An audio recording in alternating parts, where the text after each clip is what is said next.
पे ऐसा भ्रम रहता है कि मोर्चे में बैठे जो व्यक्ति हैं वो आपकी जिम्मेदारी लेंगे और आपकी जिम्मेदारी लेकर के आपके बिहाफ पे लड़ाई लड़ेंगे। ऐसा वहम कुछ लोगों को पिछली कुछ बातों से हो गया। जैसे हमने किसी मीटिंग में कह दिया कि भाई हम आपका लोन भरेंगे, लेकिन उन्होंने उससे अगली लाइन को ध्यान से नहीं सुना। उससे अगली लाइन में हमने बोला हुआ है कि कागज की लड़ाई हम लड़ेंगे, लेकिन जो धक्काशाही है प्रशासन की, जो जबरदस्ती है, जो उसकी गुंडागर्दी है, उसका जवाब तो केवल जनता है। उसके जवाब के लिए हर व्यक्ति के पास अपने 20 लोगों की एक टीम होनी चाहिए। फिर बहुत से लोगों को ये डाउट होने लगा कि 20 लोग कहाँ से इकट्ठे करेंगे, 20 लोग तो इकट्ठे करने बड़े मुश्किल हैं और कोई साथ आता नहीं है। तो अभी हमने 23 मार्च का जो कार्यक्रम किया था इधर समालखा में, वहाँ हमने प्रैक्टिकल ट्रेनिंग में लोगों को बताया कि कैसे लोग जोड़ने हैं आपको। देखिए, आपके जैसा सोचने वाला व्यक्ति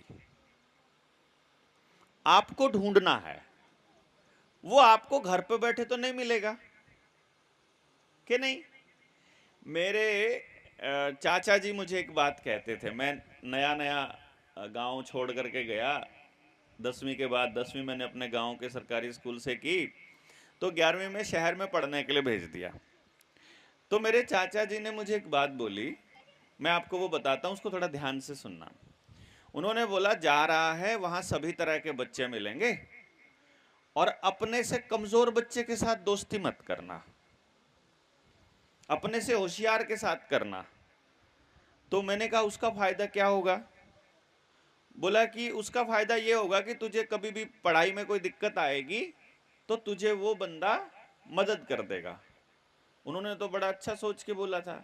मैंने उनसे क्रॉस क्वेश्चन कर लिया, उल्टा पूछ लिया। मैंने कहा अगर उनके घर वालों को भी उसने यही बात बता रखी होगी तो? भाई, जो मेरे से ज्यादा होशियार बच्चा है, मैं उसके से दोस्ती करने जाऊं तो मैं तो उससे कम होशियार हो गया, तो वो क्यों करेगा मेरे से दोस्ती अगर उसके घर वाले भी यही बात बोल देंगे तो होशियार और होशियार कभी बराबर हो ही नहीं सकते, क्योंकि दो बंदों में एक बंदा तो ज्यादा और एक बंदा तो कम होगा ही होगा। तो अपने से ज्यादा वाले के साथ फिर आप दोस्ती करने चलोगे तो कम वाले के साथ क्यों करेगा कोई? फिर आपके साथ क्यों करेगा कोई? तो आप ये नहीं ढूंढ सकते कि आप अपने से ताकतवर के साथ जुड़ना है या आपको अपने कमजोर के साथ जुड़ना। प्लान करके आप नहीं जुड़ सकते ऐसा, क्योंकि जैसे मैंने आपको बोला है कि आप अपने से ताकतवर के साथ जुड़ना चाहोगे तो ताकतवर आपके साथ क्यों जुड़ना चाहेगा भाई? तो फिर आपको वो ताकत बराबर उसके लानी पड़ेगी, तभी वो जुड़ना चाहेगा ना। जैसे मंत्री जी होते हैं ना, नेताजी होते हैं, उससे थोड़ा समझना सामाजिक स्ट्रक्चर में। अब नेताजी को आप कितना ही ज्ञान दे लो, कितना ही दान दे लो, कुछ दे लो, कोई फर्क नहीं पड़ता, लेकिन वो आके बैठेंगे उसी आदमी के घर में जिसके पल्ले 8-10 वोट होंगी, 50-100 वोट होंगी, क्योंकि उसको तो वोट चाहिए ना खाली। तो वो एक आदमी 10-20-50 वोट की ताकत लेके बैठा है, इसलिए नेताजी को उसकी ताकत का एहसास है, इसलिए नेताजी उसके साथ जुड़े रहना चाहते हैं। हम ऐसे नहीं हैं, इसका ये मतलब नहीं है, लेकिन मैं ये बात बता रहा हूं कि आपका पूरा सामाजिक स्ट्रक्चर तो आपके आसपास ही है ना। हम लोग तो चंडीगढ़ में बैठे हैं, हम आपके साथ आकर के यहाँ कैसे खड़े होंगे उस टाइम पे? तो आपके साथ तो आपके समाज ने खड़ा होना है, आप जहां भी रहते हैं। तो फिर आपको क्या करना पड़ेगा? फिर आपको समाज में उतरना पड़ेगा। मैं आज आज एक वीडियो डाली है अपने नीडर इंडिया वाले चैनल पे मैंने, उसमें वो जो साथी है अपना, वो इंटरव्यू करता है और मेरे से पूछ रहा है कि बलारा जी, आपको डर नहीं लगता है क्या जब आप सरकार की ऐसे आलोचना, इस इंडो पाक वाले पे भी मैं बोला, जो हिंदू मुसलमान का ड्रामा हुआ इसके ऊपर भी मैं खूब बोला खुल करके कि ये सब प्योर ड्रामा चल रहा है, और जो पहलगांव में हुआ इसके ऊपर खुल के मैं बोला। तो उस बोलने से क्या हुआ, मिर्ची लगी सरकार में बैठे लोगों को जिनका प्रोपागेंडा है। तो वो इंटरव्यू करने वाले आदमी ने मुझसे पूछा कि आपको डर नहीं लगता है? मैंने कहा मैं डरता हुआ ही बोल रहा हूं, मुझे डर लग रहा है भाई, मेरा बच्चे का भविष्य सुरक्षित दिखाई नहीं दे रहा है। तो मैं क्या कर रहा हूं, मैं डर के चिल्ला चिल्ला करके बोल रहा हूं, सारे देश को बता रहा हूं कि मैं ऐसे सोचता हूं, मेरी ये सोच है, और जिसकी भी ऐसी सोच है आ जाओ। क्योंकि ऐसी सोच का व्यक्ति ऐसा तो नहीं हो सकता ना कि पूरी दुनिया में एक ही व्यक्ति हो इस तरह की किसी भी सोच का। तो आपकी जैसी सोच है और आप कैसे व्यक्ति हो, आप दुनिया में वैसे पहले व्यक्ति नहीं हो, आपके जैसे और लोग भी हैं, और आपके जैसे लोग आपसे जुड़ना चाहेंगे। क्यों जी? मान लो आप खेती करते हो, तो आपका इंटरेस्ट, आपसे कंप्यूटर सीखने वाला या कंप्यूटर पे काम करने वाला या प्रोग्रामर आपसे क्यों जुड़ना चाहेगा भाई? उसके साथ डिस्कशन करोगे, वो बोलेगा जी मैंने ना C++ में एक ऐसा प्रोग्राम बनाया है, आप बोलोगे मैंने तो सुबह ही मैं तो धान काट के आया हूं अभी। बात का कोई मतलब ही नहीं हो रहा है, कोई कि यार कोई बातचीत का कोई तुक ही नहीं बन रहा है। आपकी उसको जरूरत नहीं है, आपको उसकी जरूरत, मतलब या तो जरूरत महसूस कराओ एक दूसरे को, अदरवाइज जिसकी ट्यूनिंग जिसके साथ बैठेगी, जिसकी फ्रीक्वेंसी जिसके साथ मैच करेगी, वही लंबे समय तक चल पाएंगे।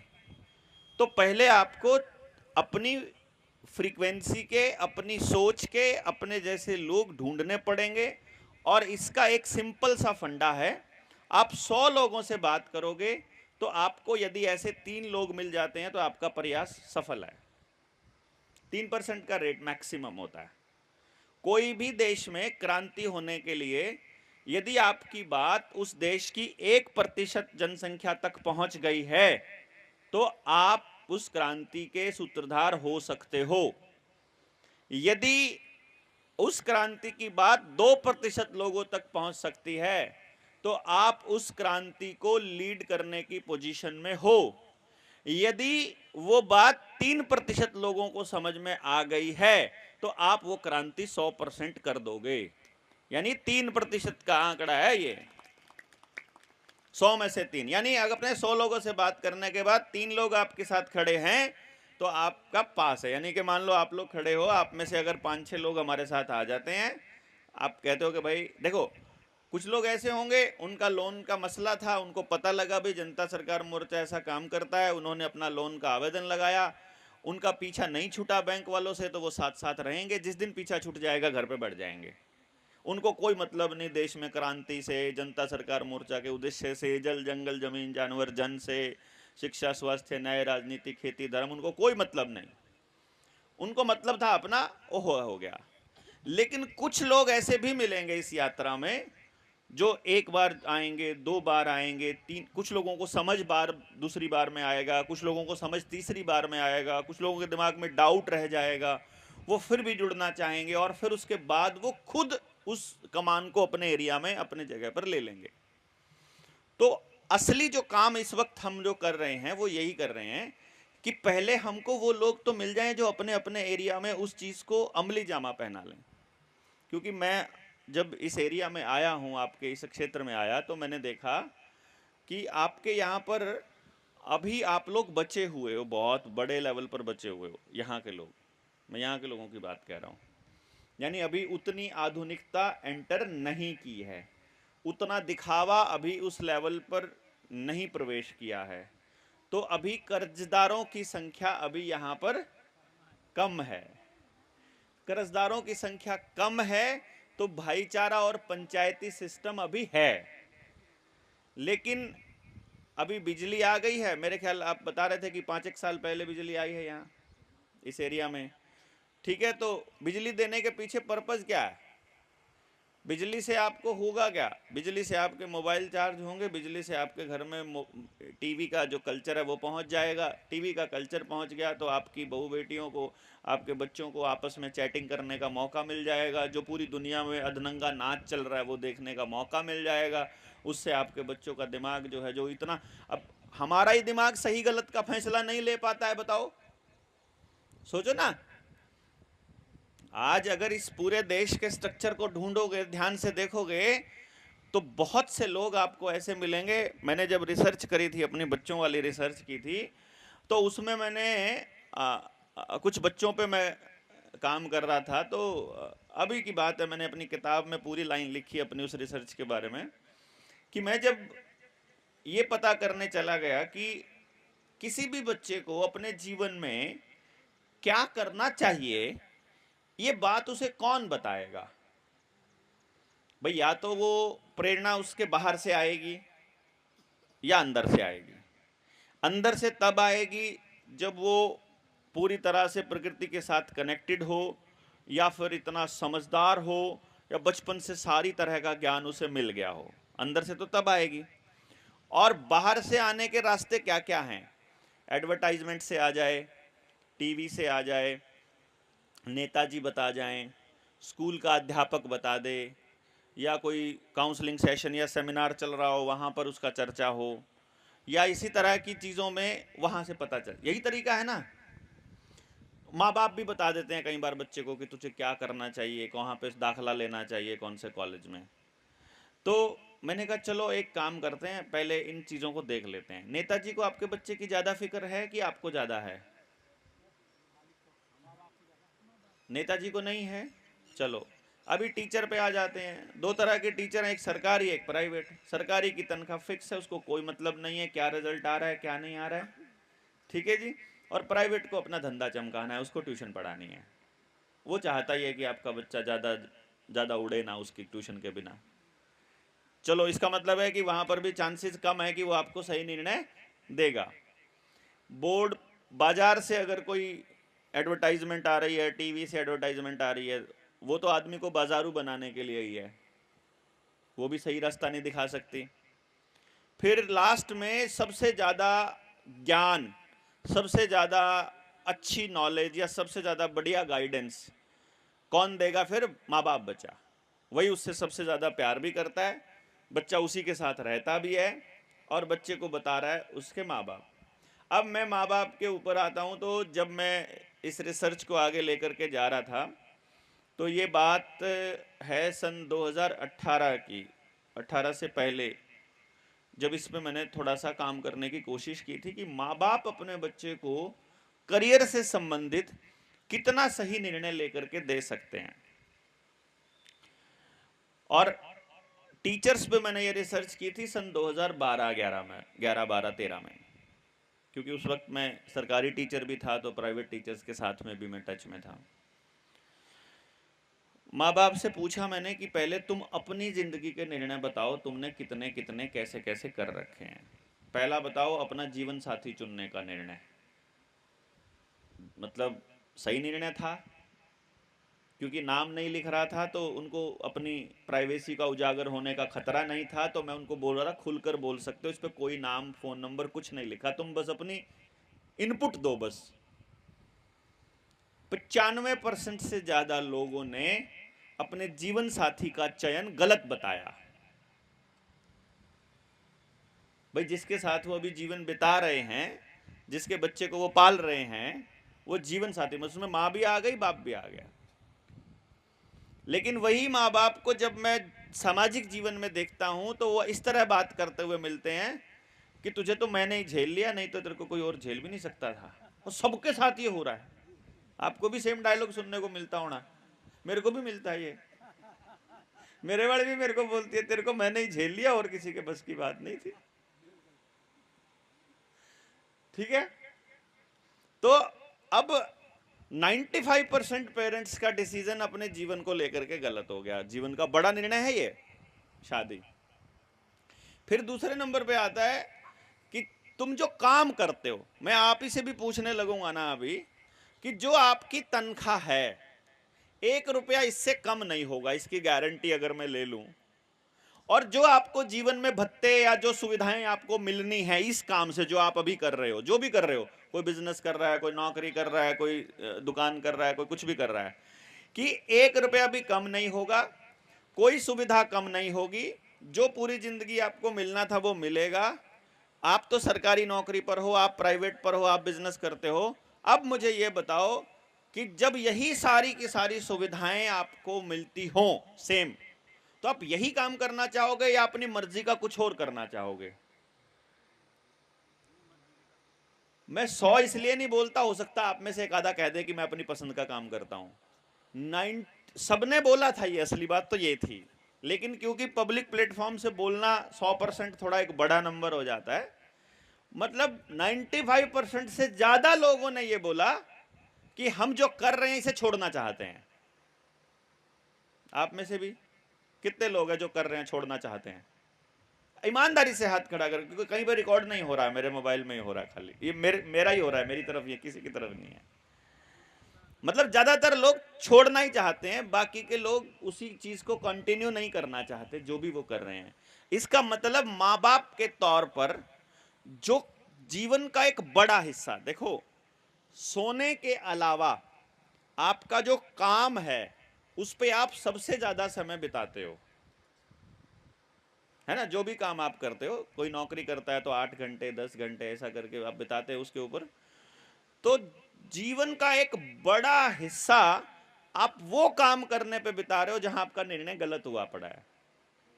तो क्या ऐसा माँ बाप जो अपने जीवन के ज्यादातर बड़े निर्णय गलत कर चुका है और उनको ठीक करने का रिस्क भी नहीं उठा पा रहा है, क्या वो माँ बाप अपने बच्चे को खुलकर जीने का और बढ़िया डायरेक्शन देने का रिस्क उठाएगा? उसे अपने निर्णय नहीं पता, उसके कैसे पता देगा वो? यानी वो जब अपने बच्चे को बताएगा कि तुझे अपने जीवन में क्या करना चाहिए, तो वो खुलकर जीने को नहीं कहेगा, बेटा ध्यान से देखकर करना। वो उसको रिस्क फ्री रखना चाहेगा, वो उसे रिस्क लेने के लिए प्रेरित नहीं कर सकता। क्यों जी? वो सेफ साइड चलना चाहेगा कि मेरी जिंदगी के तो निर्णय गलत हो गए, इसके ना हो। अरे जब तुम्हें अपने ही बारे में मालूम नहीं था तो इसके बारे में कैसे पता होएगा? तो बच्चे के बारे में तो माँ बाप को नहीं मालूम ना, उस बच्चे का दिमाग कैसा है, कैसे काम करता है, उसको क्या अच्छा लगता है क्या नहीं, कुछ नहीं मालूम है। अर्थात क्या हुआ, इसका मैं मतलब क्या निकालना चाह रहा हूं कि ज्यादातर पॉपुलेशन को यही नहीं पता है कि उसके द्वारा लिए गए निर्णय गलत हैं कि सही हैं। तो जब माँ बाप का लेवल ये है समझ का, बच्चों का लेवल उससे कम होगा कि बढ़िया होगा? कम होगा कि बड़ा होगा? कम होगा। और उस कम समझ वाले बच्चे के हाथ में अगर आपने मोबाइल पकड़ा दिया तो जो मोबाइल में चल रहा है उसे तो वही दुनिया दिखाई देगी। तब उसको अपनी जिंदगी के निर्णय वो मोबाइल सिखाएगा कि नहीं? तो यहां पे जो बिजली आने से जो आपको मिलेगा वो ये मिलेगा कि अब माँ बाप का जो रिश्ता बच्चों से बचा हुआ है इस एरिया में, अब वो पूरी तरह से टूटने के लिए तैयार हो जाओ। ये बिजली का बड़ा काम था। बिजली का दूसरा बड़ा काम है लूट। बिजली का जो दूसरा बड़ा काम है ना वो लूट है, क्योंकि आपको मालूम नहीं है बिजली कैसे बनती है, कितनी बनती है, कितनी ट्रांसफर होती है, कितना क्या बिल बनता है। आपको तो लगता है बहुत महंगी चीज़ होगी भाई, सारा ही काम इससे होता है, तो आपकी ज़रूरत की बड़ी काम की चीज़ ऐसा लगता है। तो उसके जाल में बड़े आसानी से हम लोग फंस जाते हैं। तो एक बड़ा तबका जिसको मैं ये कहूँ कि अभी बचा हुआ है, मैं सिर्फ एक बात आपको कहना चाहूँगा कि यदि आपने आज इस जनता सरकार मोर्चा के मिशन को समझ लिया, समझने के बाद जिस को भी ये मिशन सही लगे, देखो जिसको सही नहीं लगे उसको तो वो तो चल ही नहीं पाएगा अपने साथ में, गर्म ही कराना पड़ेगा, नहीं तो गला खराब हो जाएगा, गर्म कराना पड़ेगा। गला गया तो कौन से बड़ा ऊपर बड़ा। तो जो लोग अपने साथ में अपने इस मिशन को समझ पाएंगे, मैं उन लोगों की बात कर रहा हूं कि कम से कम उनको तो अब घर से निकलना ही पड़ेगा। क्यों जी? मुझे कोई और रास्ता दिखाई नहीं दे रहा, इसलिए हम लोग भी दर दर की ठोकरें खाते हुए लोगों से पूछते, बात करते और समझते समझाते घूम रहे हैं। उसका यही कारण है कि हमें नहीं समझ आ रहा कि क्या करें। अगर सोशल मीडिया के थ्रू कुछ लोग सोचते हैं कि यूट्यूब से कुछ किया जा सकता है, यूट्यूब, फेसबुक, इनके भरोसे पर कोई क्रांति नहीं होगी। मैं आपको बता रहा हूँ, फेसबुक, यूट्यूब पर वीडियो डालने का मकसद भी इतना ही है कि भाई आज हम यहाँ थे, कल हम यहाँ थे, परसों हम यहाँ थे, अगले दिन हम यहाँ थे, ये बात हम कर रहे, ये बात हम कर रहे, आप क्यों नहीं कर रहे, ये बताना पर्पज़ है उसके थ्रू। फिर ट्रेनिंग्स में हम कहते भी हैं आपको कि आप भी लाइव आना शुरू करो, आप भी दूसरों को बताना शुरू करो, आप भी अपनी अपनी बात आगे कहना शुरू करो, क्योंकि आपको आज नहीं तो कल आपको बोलना तो पड़ेगा। क्यों बोलना पड़ेगा, मैं आपको बता देता हूं। इस देश की जनसंख्या यदि मैं 125 करोड़ मान के चलूं, जो राजनेता है और जो टीवी वाले हैं वो तो 140 करोड़ बोलते हैं, लेकिन मुझे इतना पता है कि अपने को सबको 2-2 डोज लग चुकी हैं, तो 10-15 करोड़ का तो काम हो लिया होगा। वो आंकड़ा नहीं आ रहा है? वो आंकड़ा देने वाले भी नहीं है, तो 10-15 करोड़ तो निपटा चुके हैं ये लोग। इस 125 करोड़ की जनसंख्या में यदि जनता सरकार मोर्चा के विचार पहुंच पाए हैं, मैंने देखा था कैलकुलेशन करके कि हमारे विचार करीब करीब 10 से 20 करोड़ लोगों तक ही पहुंच पाए हैं। अब 10 से 20 करोड़ लोगों को समझ में थोड़ी आए हैं, पहुंचे हैं बस खाली। उनमें से कुछ लोगों को समझ में आया तो वो उन्होंने फेसबुक पर, यूट्यूब पर सुनना शुरू किया, फिर जो सुनना शुरू किया तो फिर आना शुरू किया।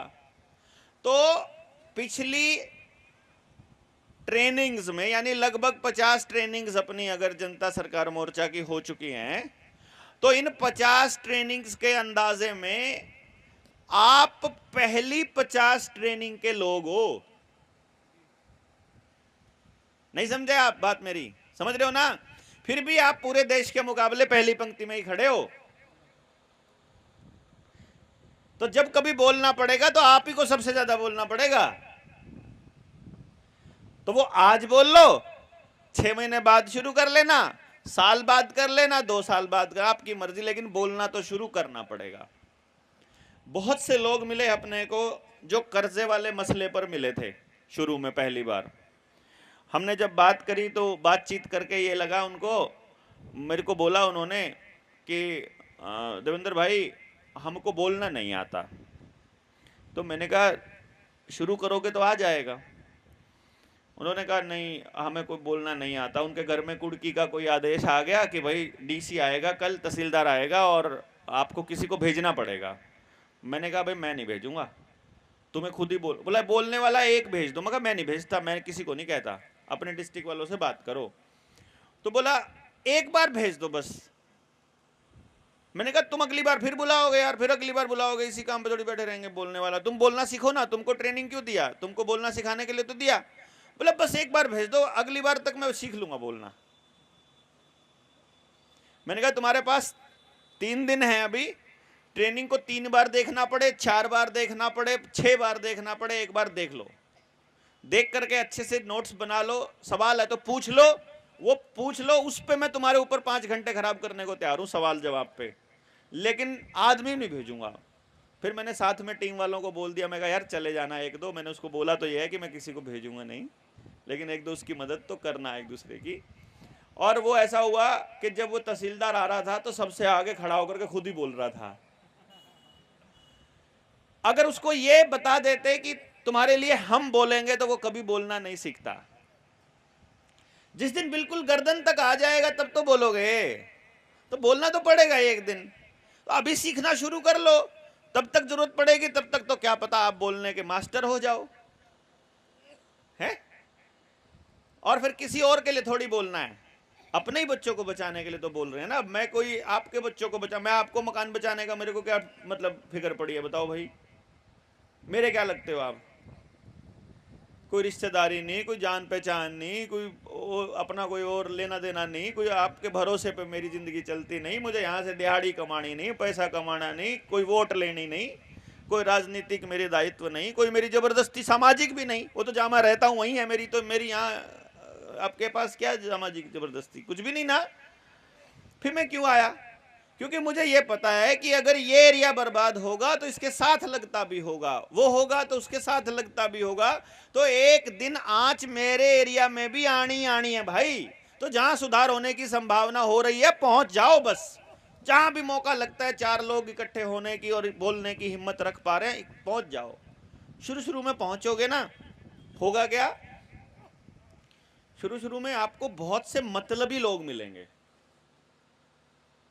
ज्यादातर लोग। तो आपको पहले से मालूम है कि यार 100 में से 3 ही तो कमाने हैं बस। आपको 97 तो ये मान के चलना है कि ये दोबारा आएंगे ही नहीं, ये मान के चल पड़ो बस खाली। अच्छा 100 में से एक भी नहीं आया, मैं बताऊं पहले 3 साल मैंने ऐसे गुजारे हैं। अभी आप लोग सुनने के लिए बैठ जाते हो थोड़ी बहुत देर, वरना पहले 3 साल तो मेरे ऐसे गुजरे हैं कि किसी आदमी ने मुड़ के वापस फोन नहीं करा या पूछा ही नहीं। मैं उस टाइम, अब आजकल तो मेरे पास फोन उठाने का और मैसेज करने का टाइम नहीं रहता। उस टाइम तो सारा दिन फोन पे लगा रहा, किसी का तो आ जाओ मैसेज, बार बार चेक कर रहे यार, इतने लोगों को समझा के आया कोई भी नहीं पूछ रहा बात को।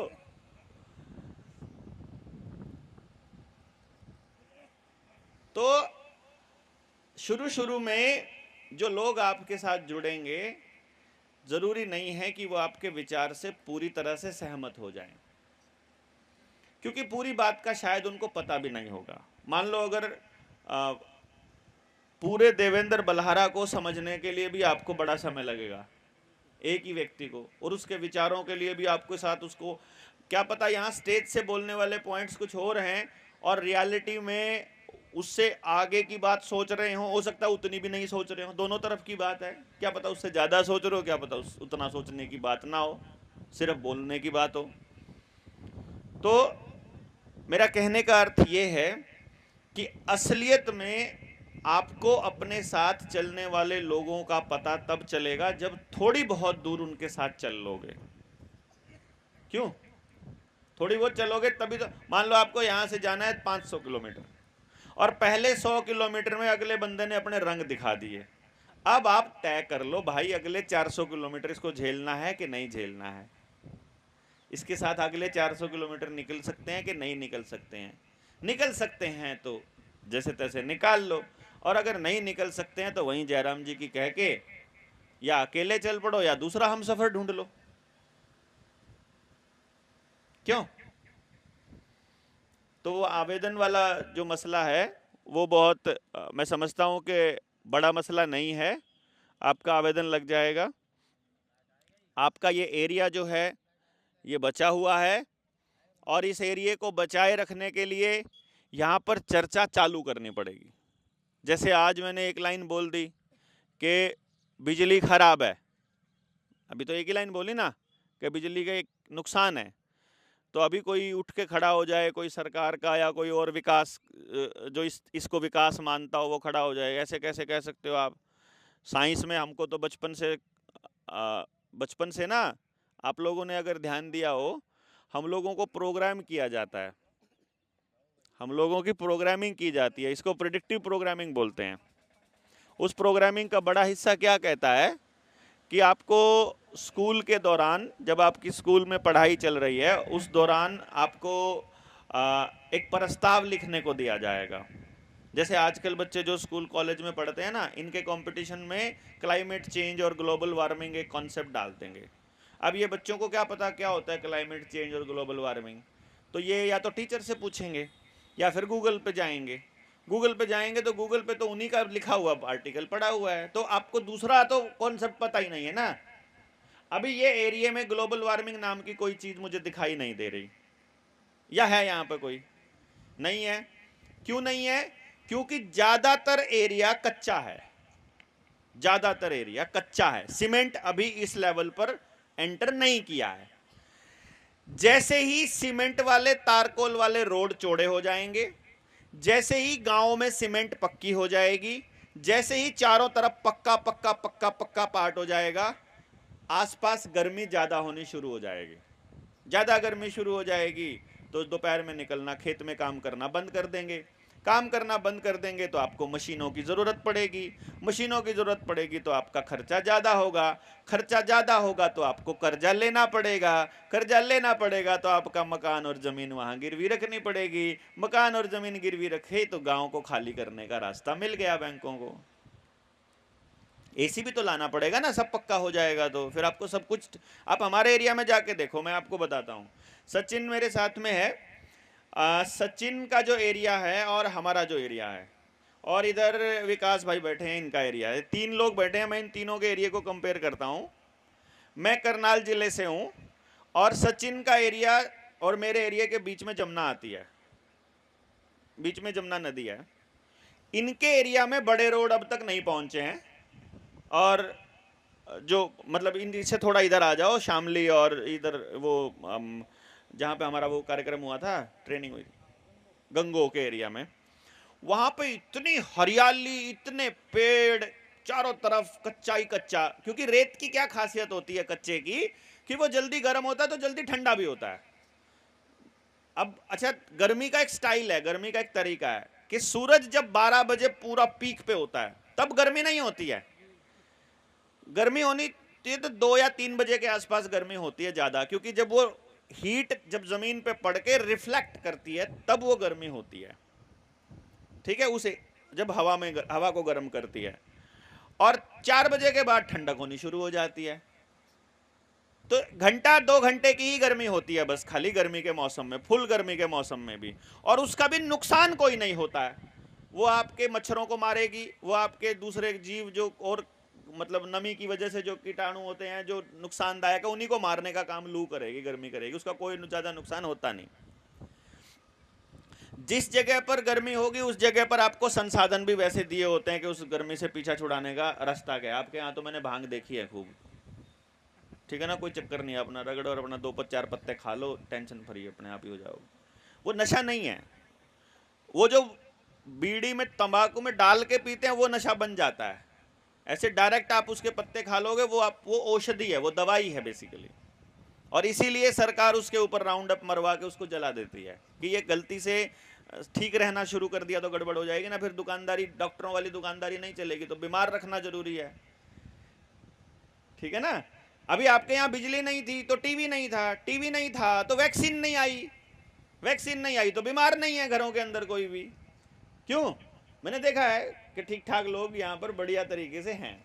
तो हमारे करनाल का एरिया की मैं बात बता रहा हूं, कोई घर नहीं है जिसमें एसी नहीं है, और शाम को आप छत पर नहीं सो सकते क्योंकि वहां शुगर मिल है, तो शुगर मिल की राख और उसकी बदबू 24 घंटे आपके घर के छत के ऊपर पड़ती रहती है। शुगर मिल नहीं है तो इथेनॉल का प्लांट है, इथेनॉल का प्लांट नहीं है तो बिजली का प्लांट है, पावर हाउस है, या कोई बिजली पावर प्लांट है, न्यूक्लियर पावर प्लांट या कोयले का पावर प्लांट, और उससे जो राख उड़ती है वो आपके घरों के ऊपर फैली रहती है। ना आप कपड़े बाहर सुखा सकते, ना आप रात को बाहर सो सकते, ना आपके पास, और 24 घंटे बदबू मारता है, घर से उठते ही बदबू मारता है। अगर ये सारी चीजें नहीं होंगी तो डंपिंग यार्ड बना दिया, मतलब कचरा इकट्ठा करने का जुगाड़।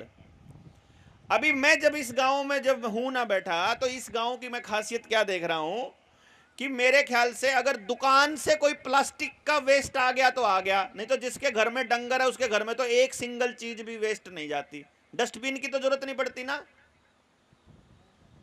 डस्टबिन की जरूरत नहीं पड़ती, कचरे वाली गाड़ी की जरूरत नहीं पड़ती, कुछ जरूरत नहीं पड़ती, क्योंकि जो खेत से निकलता है वो घर में यूज हो जाता है, जो घर से निकलता है वो खेत में यूज हो जाता है। पेट का खेत में, खेत का पेट में, ये चलता है ना सर्कल, पूरा बात खत्म। वहां क्या चलता है, मतलब ऑनलाइन बटन दबाओगे, घर पे आपके पैकेट आएगा, उस पैकेट के अंदर थर्मोकोल भी होगा, प्लास्टिक भी होगी, कुचरा भी होगा, फिर आप उसको फाड़ोगे, फाड़ के उसको डस्टबिन में डालोगे। अब वो कहीं ना कहीं तो रखना है आपको, तो फिर वो कचरे वाली गाड़ी आपको हर महीने लेने आएगी उस कचरे को। आपके यहाँ भी फिर ये चालू हो जाएगा जब धीरे धीरे मोबाइल 24 घंटे हो जाएगा। अभी यहाँ इंटरनेट की कम सुविधा है आपके गाँव में, तो बचे हुए हो आप लोग। अब एरिया को हम लोग डिस्कस कर रहे थे, तो हमारे एरिया में ये हाल है, और इससे जस्ट 40 किलोमीटर दूर, 40 किलोमीटर कोई बहुत ज़्यादा डिस्टेंस नहीं होता है, 20 किलोमीटर हरियाणा का, 20 किलोमीटर यूपी का, वहां हरियाली ही हरियाली है, चारों तरफ पेड़ हैं, आम के बाग हैं, बाग ही बाग हैं। शाम को आप इस टाइम पे, जिस टाइम अभी हम यहां बैठे हुए हैं 5-1 बजे से, आप छत पर खाट बिछा के बैठो, ठंडी हवा चालू हो जाती है। और रात को आपको कंबल ओढ़ना पड़ता है या खेस ओढ़ना पड़ता है, चादर ओढ़नी पड़ती है। ये मई जून के महीने की बात बता रहा हूं मैं आपको। यानी कि जस्ट इतने से डिस्टेंस में कि वहां क्योंकि चौड़े रोड हैं, जीटी रोड बना हुआ है, 24 घंटे गाड़ियां चलती हैं, उनका एसी चलता रहता है, घरों में एसी है, फैक्ट्रियों में एसी है, उनकी दुकानों में एसी है, दिन रात वहां पर मतलब प्योर गर्मी ही गर्मी है। और उधर चले जाओ सब कुछ ठीक है। तो अभी मैं इनको कह रहा था, मैं कहा थोड़े दिन रुक जाओ, तब यहाँ रोड बन जाएंगे तो तुम्हारे यहाँ चोरियां भी चालू हो जाएंगी, तुम्हारे यहाँ पुलिस चौकी भी आ जाएगी, नए नए बढ़िया से ठेके भी आ जाएंगे, बढ़िया बढ़िया से नशे भी आ जाएंगे, और तुम्हारे बच्चे भी अच्छे से बर्बाद होना शुरू हो जाएंगे। तो अब यहाँ के लोगों के लिए बढ़िया बात है कि ये चीज़ें पहले से पता चल गई कि भैया जो हमारे साथ हो रहा है वो आपका भविष्य है, बचा सकते हो तो यहीं रोक लो इसको। यहाँ से ठीक रास्ते पे जो जो चीज़ें गलत हो गई उनको ठीक करना चालू कर दो। वो चालू करने के लिए जो हम यहां से बोल रहे हैं स्टेज से, उसके ऊपर सवाल तो उठाना पड़ेगा ना भाई। जैसे मान लो आप सारे लोग हो, मेरी बात को ठीक मान करके आपने अपने गांव में बात करनी चालू कर दी। गांव में 2-4 चौधरी लोग जो नेता के पीछे पीछे घूमते रहते हैं उनकी दुम बन के, तो वो आपके ऊपर सवाल उठाएंगे। वो सवाल आप नोट कर लो, वो सवाल नोट कर लो, अगली ट्रेनिंग में पूछ लो कि भैया ये सवाल आया, अब इसका क्या जवाब दें। तभी तो बातें ठीक होंगी ना। सवाल आएंगे बात करेंगे, सवाल आएंगे बात करेंगे, तो इस तरह से चीजें ठीक होती चली जाएंगी। इधर फिर इधर चले जाओ इनके रोहतक के एरिया के अंदर, पहले वहां सड़कें नहीं थी तो पहाड़ी कीकर होती थी, सारा काम था। इनको लगता है कि डेवलपमेंट नहीं थी, लेकिन एसी की जरूरत वहां भी नहीं थी, कभी भी नहीं थी ना। मौसम में कोई दिक्कत नहीं, खान पीन में कोई दिक्कत नहीं, सोना चांदी फिर भी खूब था, डंगर ढोर फिर भी खूब था, सब कुछ खूब अच्छा था। मतलब जैसे ही सड़क और बिजली आपके पास आ जाएगी, आपके घर से आपका धातु, चाहे सोना हो, चांदी हो, लोहा हो, सब धीरे धीरे निकलना स्टार्ट हो जाएगा और आपकी सारी जमीनें बैंकों के पास जानी शुरू हो जाएंगी। तो हम तीनों के एरिया को आपने डिस्कशन में कर लिया, उसमें से आपका ये एरिया सबसे बेहतरीन स्थिति में है इस वक्त, तो अभी हम इसको बचा सकते हैं। बचाने के लिए आपको पूरा कॉन्सेप्ट क्लियर होना जरूरी है। कॉन्सेप्ट क्या है कि भाई यदि आपको अपनी अगली पीढ़ी को बचाना है तो सबसे पहला काम आपको यह करना होगा कि आपको उस बच्चे को उसके जीवन का मूल मकसद देना पड़ेगा। क्यों जी? मान लो बच्चे को जीवन का मकसद मिल गया तो रास्ते पे चल पड़ेगा ना अपने आप। और समाज के साथ मिलकर यह तय करना पड़ेगा कि जीवन के इस मकसद में सबसे पहले तो बच्चे को यह बताना पड़ेगा कि इस मकसद में तुम्हारा लाभ कितना ही हो, नुकसान कितना ही हो, समाज का फायदा होना चाहिए। और फिर समाज को यह बताना पड़ेगा कि अगर कोई बच्चा समाज के लिए निकला हुआ है और इस मकसद को लेके चला हुआ है तो उसकी रोटी का इंतजाम कम से कम समाज को करना पड़ेगा। भाई जैसे आपके बच्चों को पढ़ाने के लिए स्कूल में टीचर आता है, सरकारी टीचर आता है ना, डॉक्टर आता है आपके अस्पतालों के अंदर, या पुलिस वाला आता है, या कोई नेता है, वो सारे लोगों की तनख्वाह कहां से आती है? पता आप लोगों को? नहीं पता? चलिए मैं आपको बताता हूं। आप में से कौन आदमी ऐसा है जो अपने घर में खर्चा चलाने के लिए रोज का कम से कम 50 या 100 रुपया खर्च करता है? हाथ खड़ा करो। कम से कम 50 या 100 रुपया डेली खर्च हो जाता है जिसका। अरे हाथ खड़ा करो ना, फिर एक बार हाथ खुल जाएंगे, मैं तो इस बहाने कर रहा हूं। बात सवाल ही ऐसा पूछा है जो सब करते हैं। करो हाथ नीचे।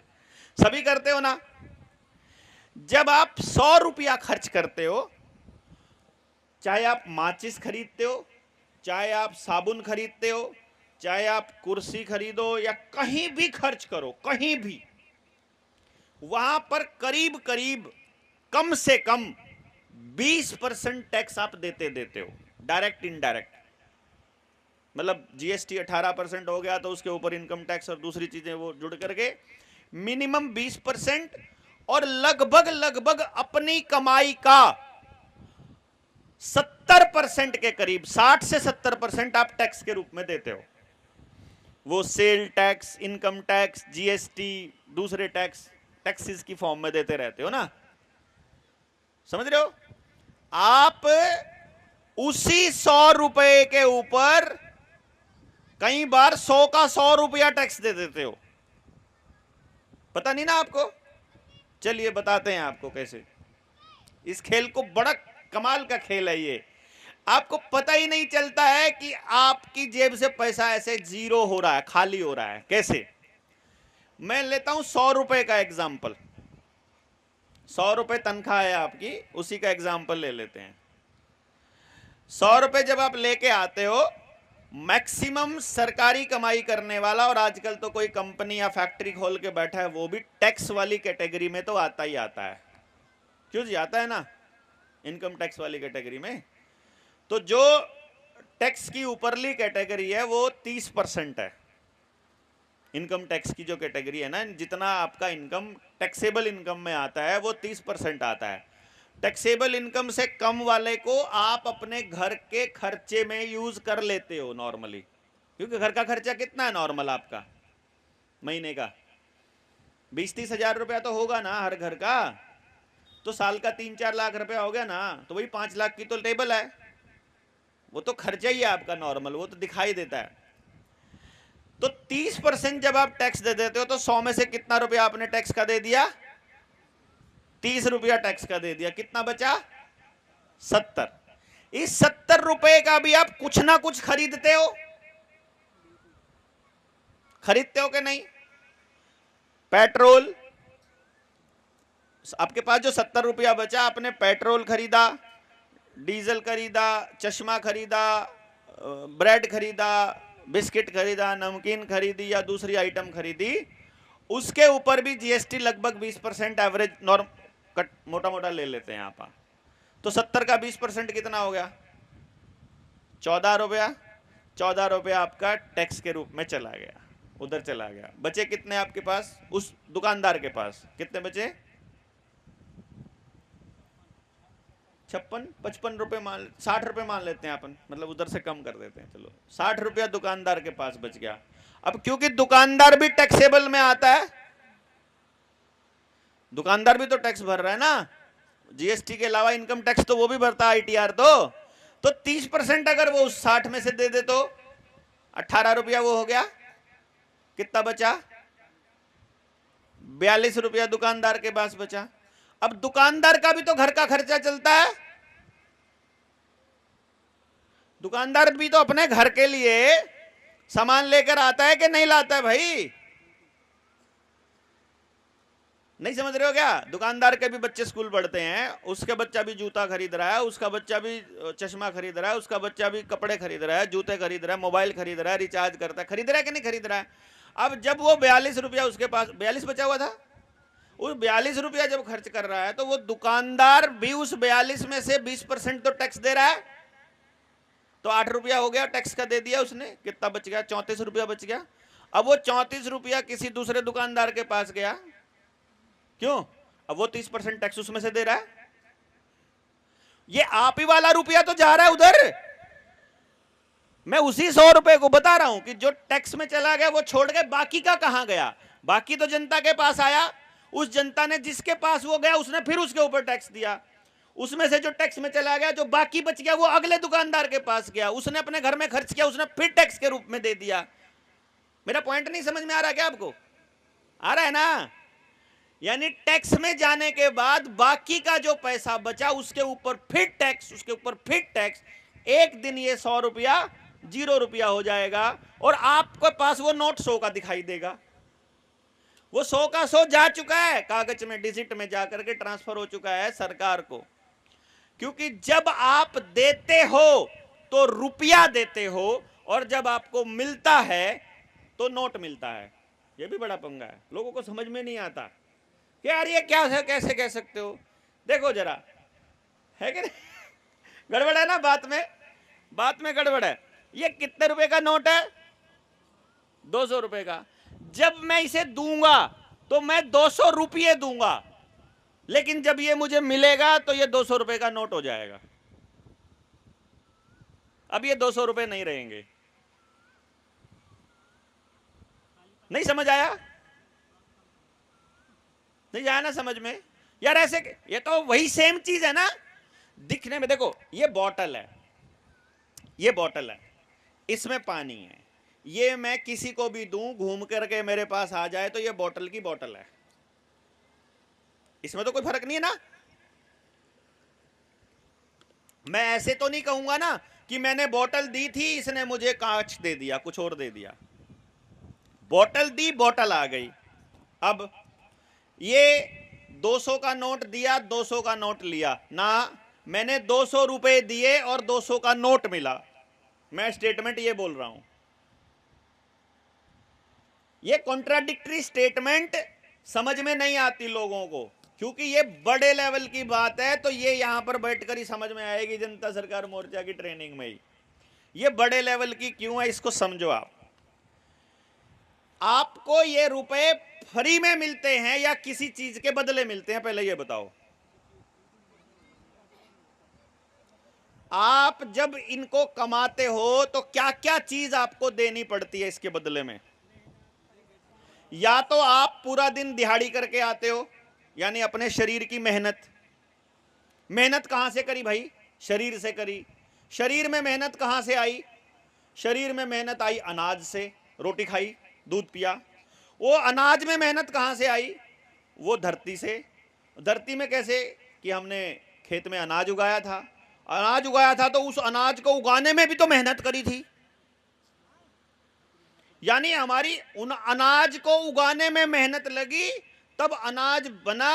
उस अनाज को फिर हमने खेत में से निकाल के घर तक लाने में मेहनत लगी। फिर हमारी घरवाली ने उसको धोया, उसको स्टोर करा, फिर धोने में मेहनत लगी। फिर उसको पकाने में मेहनत लगी। पकाने के लिए जो लकड़ी लानी पड़ती है, गोस्से लाने, उपले लाने पड़ते हैं और बैठ के बनानी पड़ती, उसमें मेहनत लगी। तब जाके वो रोटी तैयार हुई। इतनी मेहनत लगने के बाद फिर वो शरीर में गई तो शरीर को ऊर्जा मिली। वो ऊर्जा मैंने जो है दिहाड़ी पे अपनी लगाई, मेहनत करके लगाई। तो मैंने अपनी ऊर्जा अगले को दी। असली चीज दी कि नकली दी? असली, यानी हमने अपने खेत में उगाया हुआ अनाज दिया, डंगर का दिया हुआ दूध हमने जो पिया, उससे मिली हुई ऊर्जा हमने उसको दी। दी कि नहीं दी? अब किसान को ये नोट किस किस चीज के बदले मिलता है? या तो वो अपने खेत का अनाज मंडी में बेच कर आए, या वो अपने शरीर की मेहनत बाजार में जाकर के दे, या वो अपना डंगर, अपना जानवर बेचे, या वो उसमें दूध बेचे, या वो कोई और चीज बेचे। यानी कुछ मेहनत उसकी लगी होगी, उसी मेहनत को तो बेच करके ये नोट मिलता होगा। मुझे जरा बताओ, या ऐसे ही मिल जाता है? तो जो आपने कमाया, यदि आप भारत के व्यक्ति हो तो आपने भारत का रुपया कमाया, तो ये 200 रुपए कमाए।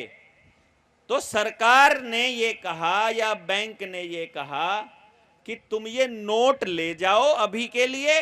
मैंने इस पर लिखकर दे दिया है कि जिसके पास भी ये नोट होगा वो जब मर्जी आकर आरबीआई से अपने रुपए ले ले। और इस पे लिख दिया कि मैं धारक को 200 रुपए अदा करने का वचन देता हूं। यानी हमने उनको दी असली मेहनत और उन्होंने हमको दे दिया 200 रुपए का पर्ची, 200 रुपए का नोट। आपने तो ये कमाया था सोना, आपने कमाया था सोना, क्योंकि गेहूं को भी तो बोला जाता है ना, सोना ही बोला जाता है ना, है? धन तो बोलते हैं, साथ में सोना भी बोलते हैं। पीला सोना, बिल्कुल सोने जैसी, मतलब ऐसी उसका जो रंग है बिल्कुल सोने जैसा ही होता है। खेत में कमाई जाने वाली, खेत में पैदा होने वाली हर चीज को हम धन बोलते हैं। क्यों जी? पशु को भी हम धन बोलते हैं, मेहनत को भी श्रम धन बोलते हैं, सेहत को भी वेल्थ इज और हेल्थ इज वेल्थ बोलते हैं, सेहत भी धन है, परिवार को भी हम धन ही बोलते हैं। पहले हमारे बुजुर्ग थे ना, मुझे ध्यान है जब रिश्ते की बात होती थी तो एक बुजुर्ग दूसरे बुजुर्ग से जब पूछता था कि भाई एक लड़का देखा है लड़की के लिए, इको आ रही है भाई, इको कम कर दे, इको बिल्कुल कम कर दे, पहले बिल्कुल ठीक था। तो वहां पर जो, ये ठीक है, ये ठीक है, ठीक है, इको बिल्कुल कम कर दे, और कम कर दे, ज्यादा हो गई, करना ही नहीं चाहिए रिफ्लेक्ट, तो ठीक है, हाँ भी ठीक है ना जी, ये बिल्कुल साफ है। तो वो जब दादाजी बात करते हैं ना दूसरे से, तो आपस में बड़े बुजुर्ग बात करते थे, भाई अगले वालों के धन क्या क्या है, धन कितना है। तो वो धन बताया करते थे कि जी 20 तो पशु हैं, इतनी जमीन है, इतना बड़ा परिवार है, इतने बेटे हैं, इतनी बेटियां हैं, इतना इकट्ठा, वो उसको धन बताते थे। पैसा कभी नहीं बताया उन्होंने कि कितने प्लाट शहर में ले रखे हैं, कितनी गाड़ी हैं। प्लाट तो सारे किराए आज के टाइम पे ईएमआई पे हैं, जितनी शहर का बिल्डिंग है सारी ईएमआई पे, जितनी कार सारी ईएमआई पे, फ्रिज तक ईएमआई पे, और जिसने क्रेडिट कार्ड बनवा रखा है उनके तो अंडरगारमेंट्स भी ईएमआई पे ही चलते हैं। क्यों? क्रेडिट कार्ड उधार पे ले रखे, वो भी कर्जे के हैं। जिसके असली धन जो कैश में लेन देन करता है उसके पास ही असली धन है। जो बैंकों में ट्रांजैक्शन करता है उसके पास कोई धन नहीं है। उसका धन तो जैसे जैसे बैंक से दूसरे खाते में जाता जाएगा उसके ऊपर टैक्स लग के जीरो होता जाएगा। असली धन कैसे बचेगा? मैंने आपको अनाज दे दिया, आपने मुझे मेरे बाल काट दिए, ठीक है, दे दो टैक्स, को लेके दिखा दो इसके बदले में टैक्स। क्यों जी? अपनी मेहनत की कीमत तय कर लो, कह दो इतना अनाज लूंगा मैं, इतनी मेहनत का, इतने दिन काम करने का, उसी रुपए में कैलकुलेशन करके अपनी कैलकुलेशन कर लो। खाते में काहे को करते हो? जो जो चीज चाहिए आपस में कर लो अरेंजमेंट, हम देंगे ही नहीं, खाते में जाएंगे ही नहीं, बैंक से लेना ही कुछ नहीं। बैंक इस दुनिया का सबसे बड़ा फ्रॉड सिस्टम है।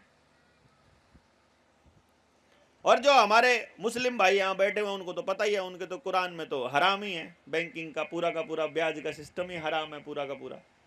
और ये बात अब तो साबित भी हो चुकी है कि इनका है क्या हो रहा है, बैंक से मिल रहा है सब कुछ। बैंक से कुछ नहीं मिल रहा, बैंक से खाली डिजिट और नोट मिल रहा है। हाँ, खाते में लगा दो, मैं वही तो कह रहा हूं ना आपको कि जो चीज जितनी खराब हो रही है उसको यहीं रोक लोगे तो बचने के चांस अभी भी हैं, मैं ये कह रहा हूं। भाई एक बात सोचो आप कि अगर आपको विनाश देखना है और सच्ची हालत देखनी है तो एक बार अपनी जिंदगी के 5, 7, 10 दिन लगा करके हमारे एरिया में आकर के रहो, ठीक है। अब दिखने में आपको क्या दिखाई देगा? अरे क्या चमचमाते घर हैं। दिखने में तो आपको क्या दिखाई देगा मैं आपको बता रहा हूं। अभी आप उधर जाओगे मेरी बड़ी सी गाड़ी दिखाई देगी, इस गाड़ी में दिन रात चलने की वजह से मेरी कमर में दर्द रहता है, ये तो दिखाई नहीं देता ना आपको। आपको तो गाड़ी का टॉर तो दिखाई दे रहा है, लेकिन यहां का तो दिखाई नहीं दे रहा। माइक पे बैठा हुआ मैं बोलता तो दिखाई दे रहा हूं, मेरी टांग खींचते मेरे साथी तो दिखाई नहीं दे रहे, ये लोग साथ बैठे खींचते रहते हैं। मैं तो ये कह रहा हूं कि अभी आप जब वहां जाओगे हमारे वहां तो आपको वहां क्या नजर आएगा? चौड़ी सड़कें, चमचमाते घर, चमचमाता फर्श, बढ़िया मखमली वो पर्दे, एंटर करो तो कालीन, जगह पे रखे जूते। अब अपने वाले देसी घरों में तो क्या होता है, जो सामान कहीं पड़ा, कोई सामान कहीं पड़ा, टेंशन नहीं फ्री, अपना कोई दिक्कत ही नहीं है, हैं? क्या पता 3 दिन पहले खाट पे बिछाए थे, वो 3 दिन के बिछे हुए हुए हैं, कोई टेंशन नहीं है। अपने घर में भी ऐसे ही होता है, मतलब मैं इसलिए बता रहा हूँ, ठीक है। और मैं शहर में हूँ, चंडीगढ़ में रहता हूँ, पर मेरा घर देखोगे एकदम देसी टाइप ही है, कुछ भी नहीं उसमें फालतू दिखावे वाला कुछ भी नहीं है। तो उस एरिया में दिखाई देगा, बड़ी गाड़ी खड़ी मिलेगी, रोज सुबह सुबह उठ करके वहाँ उसको साफ करने के लिए कोई आएगा, नेपाली आएगा उसको साफ करने के लिए, और उस पर पोछा लगाएगा, फिर कोट पैंट पहन के घर से निकलेंगे। ये है आपको जो दिखाई देगा। फिर आपको क्या दिखाई देगा? यार यहाँ तो बहुत तरक्की हो रखी है, हमारा तो इलाका बड़ा पिछड़ा है, हम तो बड़े परेशान हैं। लेकिन अब असलियत क्या है, मैं असलियत बताता हूं। सुबह बिना खाए घर से निकला है, क्योंकि पति पत्नी दोनों नौकरी करते हैं। बिना खाए घर से निकला है वो नौकरी पे। बच्चा सुबह 6 बजे निकल चुका है, क्योंकि उसकी बस 1.5 घंटा दूर स्कूल में पड़ता है वो, तो 1.5 घंटा पहले वो निकल चुका है, 6 बजे 7 बजे निकल चुका है, बिना खाए पिए निकला है।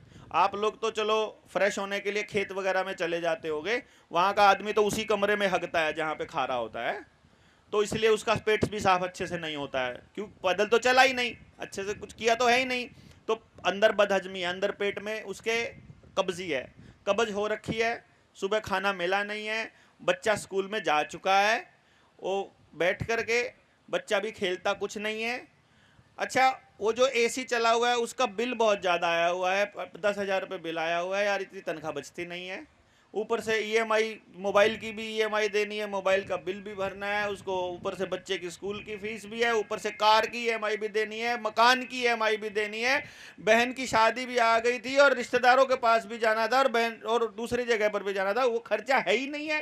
खर्चा नहीं है तो दोनों मियाँ बीवी के अंदर झगड़ा हो रखा है कि मैं क्यों अपनी तनख्वाह दूं, तो मैं क्यों सारी लगाऊं, तो तू नहीं कमाएगी, तू नहीं मदद करेगी, तो क्या करें, मैं अपने शौक पूरे करूंगी, तू तो पूरे कर नहीं सकता था, तो मैंने तो नौकरी इसलिए करी थी, तो फिर ये रहने का फायदा क्या है, साथ साथ तो ठीक है, फिर अलग हो जाते हैं, तो ठीक है तलाक ले लेते हैं, तो फिर ठीक है तलाक की अर्जी 6 महीने में दाखिल हो जाती है। ये मैं अपने एरिया की बात बता रहा हूं आपको। तरक्की के पैमाने ये हैं कि जितने ज्यादा तलाक हैं, जितना ज़्यादा कैंसर है, जितना ज़्यादा डिप्रेशन है, जितना ज़्यादा कर्जा है, जितना ज़्यादा लोन है, जितना ज़्यादा मतलब बीमारियां ही बीमारियां, झगड़े ही झगड़े, टोटल एक घर ऐसा नहीं मिलेगा, पूरे करनाल जिले की बात बता रहा हूं मैं आपको, एक भी घर ऐसा नहीं है जिसमें कम से कम 2 आदमी बीमार ना हो, एक भी बता रहा हूं। यहां पे भी ऐसा ही हाल है क्या आपके यहां भी? यहां तो अभी इतने नहीं होंगे ना, हर घर में तो बीमार नहीं होगा। तो अब आप देख लो कि आपको 20 लाख की गाड़ी में बैठकर बीमार रहना है 24 घंटे, या फिर साइकिल पर ठीक रहना है। इसको तरक्की कहते हैं, इसको मुझे नहीं पता। पूरा परिवार कच्चे मकान में खुशी खुशी रह ले, इसको तरक्की कहते हो, या पक्के मकान के 3 टुकड़े हो जाएं, इसको तरक्की कहते हो? अलग अलग रहते हैं। अब एक ही घर में अगर 5 भाई रहते हैं, तो 5 भाई एक घर में रह रहे हैं, सारे अपनी कमाई उस घर में लगा रहे हैं, वो असली धन पशु के रूप में, परिवार में प्रेम के रूप में, सोने चांदी के रूप में आपके घर में इकट्ठा हो जाएगा, धन धान्य के रूप में। और ये पांचों परिवार अलग हो जाएं तो 5 घर बनाने पड़ेंगे, 5 कार लेनी पड़ेंगी, 5 ट्रैक्टर लेने पड़ेंगे, 5 रसोई लेनी पड़ेंगी, 5 गैस सिलेंडर लेने पड़ेंगे, 5 बाथरूम बनाने पड़ेंगे, 5 शीट आएंगी, 5 टॉयलेट आएंगी, 5 बिजली का कार्यक्रम, यानी जितना खर्चा है वो 5 गुना हो गया कि नहीं हो गया, कि नहीं? ये मेरे करनाल का हाल है कि 5 गुना खर्चा। अब पैसा किसको? बाजार को। बाजार किसको देता है? नेता को। तो नेता ऐसी पॉलिसी बनाएगा कि आपका परिवार ज्यादा से ज्यादा टूटे, आप ज्यादा से ज्यादा बीमार हो। क्यों जी? भाई देखो, पॉलिटिकल पार्टी को चंदा देती है फार्मा कंपनी। फार्मा कंपनी मतलब दवाई वाली कंपनियां। दवाई वाली कंपनी चलेंगी तब जब आप ज्यादा से ज्यादा बीमार पड़ोगे। बीमार ज्यादा से ज्यादा कब पड़ोगे? जब आपको बीमारी वाली चीजें दी जाएंगी। बीमारी वाली चीजें कैसे कैसे दी जाएंगी? टूथपेस्ट के रूप में सुबह सुबह आपके मुंह में, ठीक है, क्या सोडियम लॉरेल सल्फेट दे दिया, कैंसर होता है उससे। फिर पैकेट के नमकीन के रूप में, नमकीन वाली पैकेट है उसके अंदर जीएम फूड दे दिया, उससे नपुंसक होता है। नपुंसकता का हाल बताऊं मेरे करनाल जिले का?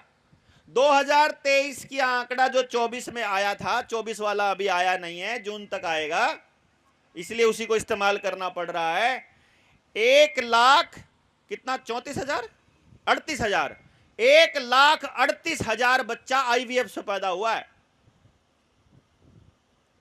यानी इतने जोड़े नपुंसक और बांझ हो चुके हैं। ये हमारे तरक्की का पैमाना है। और इनके वाला रोहतक 1,86,000 है। हाँ, 23 का, 23-24 का, 2023 के साल में 1,86,000 बच्चा आईवीएफ से पैदा हुआ, टीके से, जैसे डंगर के टीका धरवाते हैं। इसको तरक्की कह रहे हैं ये लोग। हर घर में बीमारी है, हर घर में, एक भी घर नहीं है जिसमें बीमारी नहीं है। मतलब अजूबा लगेगा जिस घर में बीमारी ना हो, ऐसा लगता अच्छा तुम्हारे घर में कोई बीमार नहीं है, ऐसा कैसे हो गया यार। तुम्हारे घर में दवाइयों का इतना बड़ा डब्बा नहीं तो उसको घर ही नहीं मानते वो लोग। और जिस घर में प्यार से रह रहे हैं, कोई थाने में कोर्ट कचहरी में कोई तलाक अर्जी नहीं चली हुई, तब उसको घर ही नहीं कहते वो लोग। इसको आप लोग तरक्की कहते हो तो मुझे नहीं पता भाई। और यही हाल अमेरिका का भी है। कहीं आप अमेरिका को बड़ा तरक्की पसंद मानते हो? अमेरिका का प्रतिशत कैंसर के रूप में और तनाव के रूप में दुनिया में सबसे ज्यादा है, डिप्रेशन के रूप में। तो ये लोग भारत को खत्म करना चाहते हैं पूरे के पूरे सिस्टम के थ्रू बना करके। और जो जनता सरकार मोर्चा है, इसका मिशन भारत को ये बताना है कि भारत क्या है, ताकि भारत के लोग इस बात को समझ सकें कि असली धन, धान्य और समृद्धि किसको कहते हैं। आप इस कागज के नोट को कहते हैं, जबकि ये तो देते देते जीरो हो चुका है कब का। आपके दादाजी ने जब कभी नोट दिया होगा ये किसी को, तो वो नोट घूम घूम के जब वापस आपके पास आ रहा होगा तो जीरो बन चुका होगा ना, क्योंकि वो असली तो टैक्स के रूप में उसका हिस्सा तो जा ही चुका है। आपको तो वो कागज का टुकड़ा दिखाई दे रहा है मात्र। और ये सिस्टम क्योंकि घूम रहा है इसलिए आपको दिखाई दे रहा है कि ये चल रहा है, घूम रहा है, ये चल नहीं रहा। जैसे मान लो आपने बैंकों का 5 लाख रुपया देना है, आपके पास वो पैसा है नहीं, तो अब आपने अपने 5 दोस्तों को बोल दिया कि मैं मुसीबत में हूं भाई, तुम्हें 2-3 महीने में पैसा वापस कर दूंगा, मुझे 1-1 लाख रुपया दे दो। आपके 5 दोस्तों ने आपको 1-1 लाख रुपया दे दिया, तो आपने बैंक का वो 5 लाख रुपया चुकता कर दिया। अब मुझे ये बताओ, क्या आपने 5 लाख रुपया चुकता कर दिया? वो दिख रहा है चुकता किया हुआ, क्योंकि वो बैंक से जाकर के दोस्तों का देना है। अब मान लो दोस्तों ने 3 महीने के बाद तुमको प्रेशर देना शुरू किया कि भाई पैसा चाहिए, मुझे नहीं पता।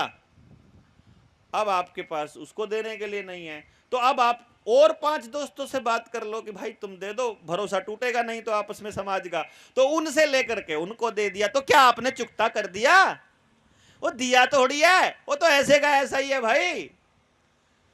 इसी तरह से मैं बता रहा हूं, ये नोट तो आपको दिखाई दे रहा है कि नोट है, आपको दिख रहा है कि ये 200 रुपया है, 200 रुपए का नोट है, ये तो जीरो हो चुका है।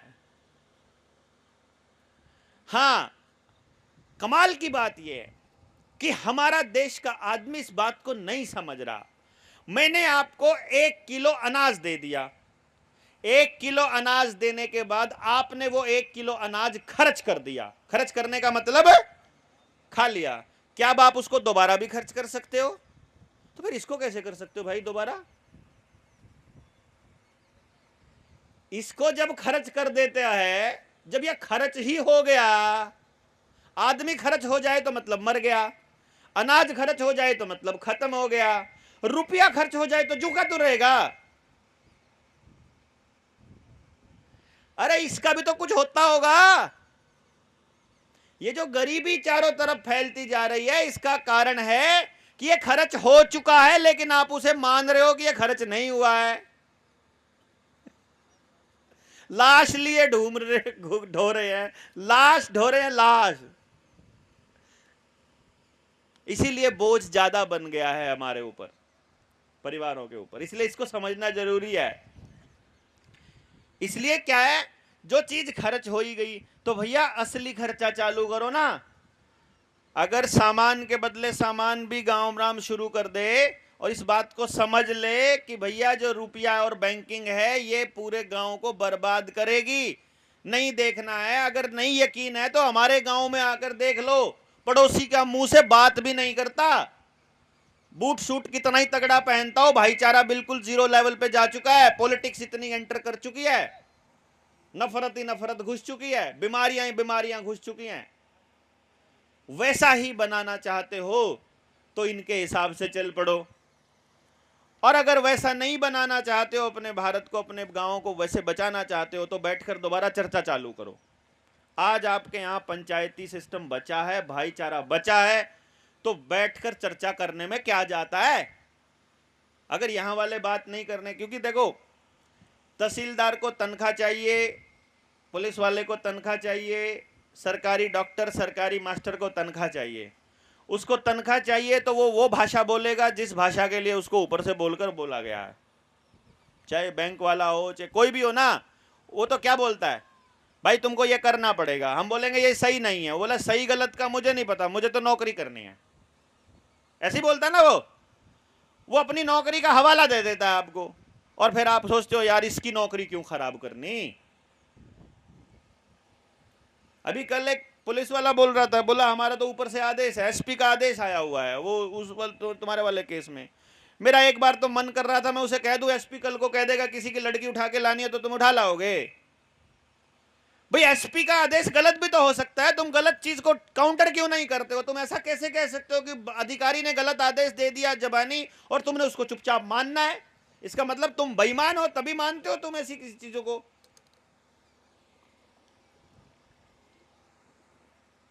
तो ये बात बेईमान लोगों के लिए है कि वो लोग नौकरी का बहाना बना करके हमारे ऊपर जबरदस्ती कोई ना कोई चीज थोपते रहते हैं। आप में से जो लोग बैठे हैं, जो इस गांव के हैं या बाहर से आए हैं या कहीं से भी आए हैं, मैक्सिमम लोग अपनी जो जेएसएम वाली ट्रेनिंग है वो उसको सुन भी चुके हैं और देख भी चुके हैं। हम आपके ग्रुप में अभी एक डाल देंगे जो 3-4 ट्रेनिंग्स हैं जो खास हैं, जिनको आपको अच्छे से सुनना है और देखना है, क्योंकि आपको समाज में निकलना ही पड़ेगा कल को। आप मतलब आपने निकलना है, मैं ये कह रहा हूं।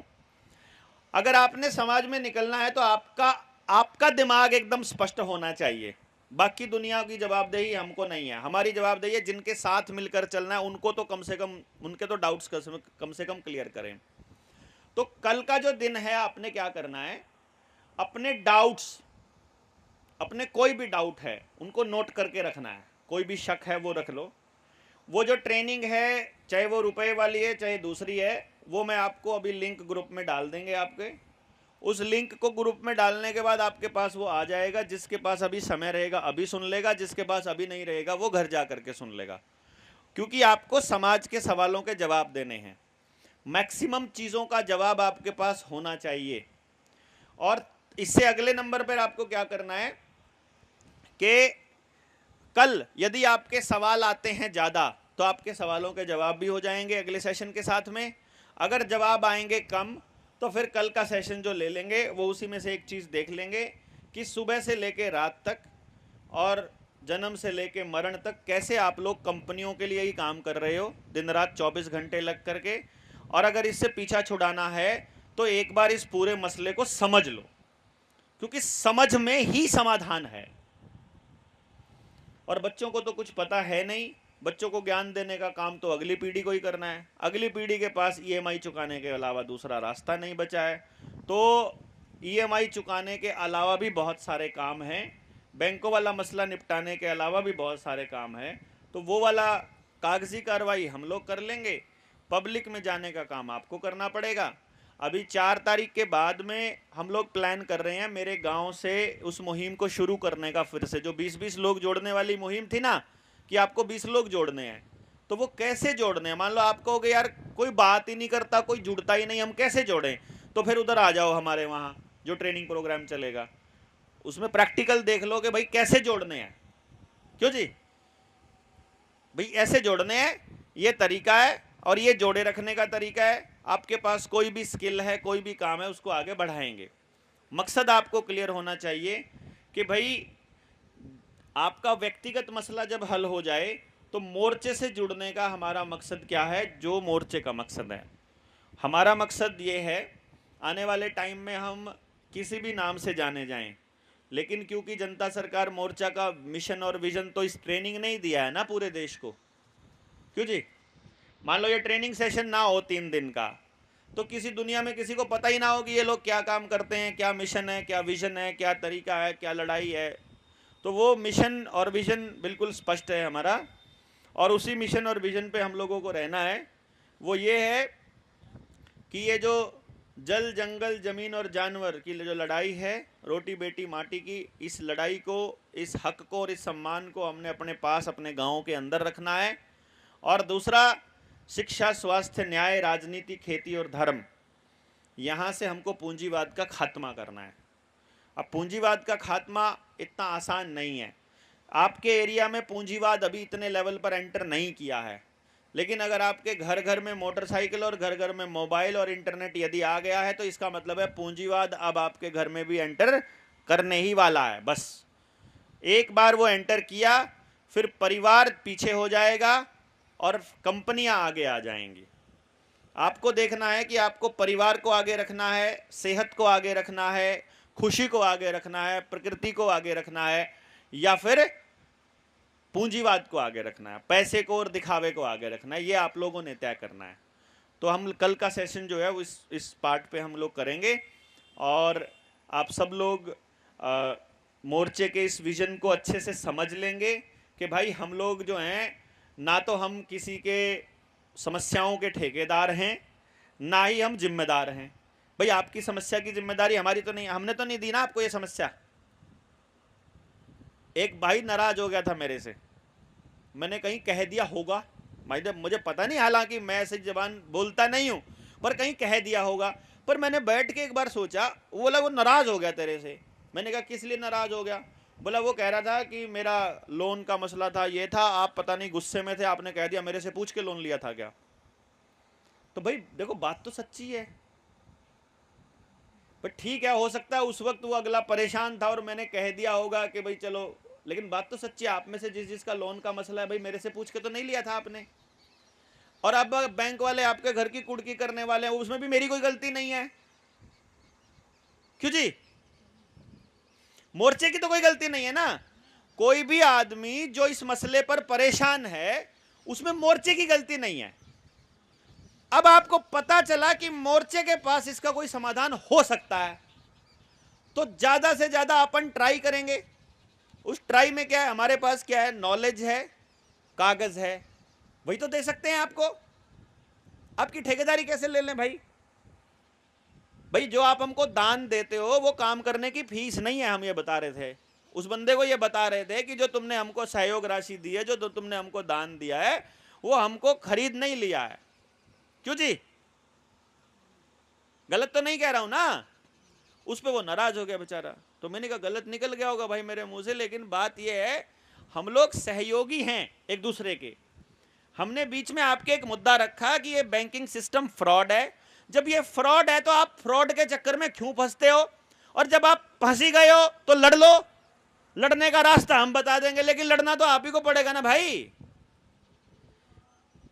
लड़ने का रास्ता हम बताएंगे, उसका तरीका बताएंगे जो वहां। अच्छा, अब हमने इस ट्रेनिंग को रख के किया गया है, हमने इस ट्रेनिंग को रख के हम एक सूत्रधार की तरह खड़े हुए कि हमने सबको खबर दे दी कि भाई ये ट्रेनिंग हो रही है तो आ जाओ। अभी तक तो आप में से बहुत सारे लोग एक दूसरे को नहीं जानते होंगे ना, अब जानने लग गए। यहां से अब और संख्या बढ़ा लो, इसी तरह के आगे बढ़ा लो, ले हो बढ़ गई ना, पर तंत्र अपने आप पीछे हट जाएगा। तो हम लोग जो ये ट्रेनिंग्स का प्रोग्राम कर रहे हैं, इसका पर्पस है ज्यादा से ज्यादा लोगों को आपस में मिलाना। हमसे नहीं जुड़ना, आपस में जुड़ो। आपस में जुड़ जाओगे, हमसे तो जुड़े रही हो भाई। आपस में सारे जुड़ गए और आप में से कोई एक हमसे जुड़ा हुआ है, कोई एक जुड़ जाए, कोई दो जुड़ जाए, कोई 5 जुड़ जाए, तो सारे आपस में जुड़े हो गए आपस में। जब आपको हमारी जरूरत पड़ी, हम अपनी ताकत आपको देंगे। जब हमको जरूरत पड़ी, आप हमारे साथ आज के खड़े हो जाओ। क्यों जी?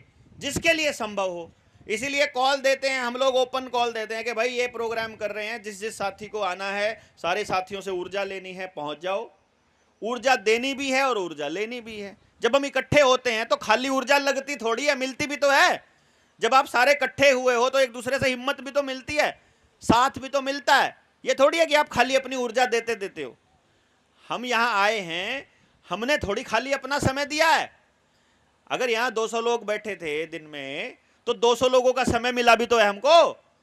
वो भी तो बैठे हैं, उतनी देर मैं बैठा हूं इधर, जितनी देर आप बैठे हैं, तो जितना समय मैंने दिया उससे 200 गुना मुझे मिला। जितना दिन आपने दिया 200 गुना आपको मिला। सबको 200 गुना मिल गया समय सबका। क्यों जी? तो हमारी ऊर्जा 200 गुना हो गई, समझो एक तरह से सबकी हो गई। ये नहीं कि खाली आपकी हुई या मेरी हुई। तो ये आदान प्रदान हमारा एक दूसरे से सूचना का, हिम्मत का, हौसले का, ऊर्जा का, ये कंटिन्यू रहेगा। जब हम एक दूसरे से जुड़ जाएंगे। और इसमें से जो जो लंबे सफ़र के लिए तैयार रहेंगे वो तो फिर हैं ही हैं तैयार, वो तो लड़ाई लड़ ही रहे हैं, वो तो कर ही रहे हैं। जो एजुकेशन पे हैं वो एजुकेशन पे, जो धर्म पे है धर्म पे, जो खेती पे है खेती पे, और जो लोन वाले मसले पे लोन पे, या और दूसरे मुद्दों पर। राजनीति में आने वाले टाइम में, राजनीति में भी हम लोगों को समझाएंगे कि भैया तुम लोग जात देख करके, धर्म देख करके, पार्टी देख करके वोट करते हो, मुद्दे देख करके वोट कर लो ना। भाई गांव की समस्याएं टोटल क्या हैं? क्या आप में से 10 आदमी, पूरे गांव में से 5 आदमी निकल करके पूरे गांव की समस्याओं की लिस्ट नहीं बना सकते?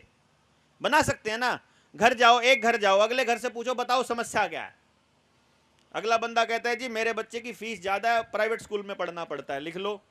अस्पताल खर्चा बहुत ज्यादा है, खर्चा इतना ज्यादा हो जाता है, लिख लो। हमारे यहाँ गली नहीं बन रही है, लिख लो। ये दिक्कत है, लिख लो। पड़ोसी तंग करता है, लिख लो। लिख लिया, अगले घर में चले जाओ, अगले घर की लिख लो, फिर अगले घर की। 5 लोगों को पूरा दिन, पूरा गांव कवर करने में कितने दिन लगेंगे? 2-3 दिन लगेंगे। गांव की पूरी लिस्ट आ गई। लिस्ट आने के बाद लिस्ट बना लो, पर्चा छपवा दो, बड़ा बड़ा बैनर छपवा दो गांव के अड्डे पर कि भैया ये प्रॉब्लम्स है गांव की, जिस नेता के पास इनका समाधान हो वोट मांगने आ जाना, नहीं तो घुस मत जाना, लठ लगेंगे। क्यों जी?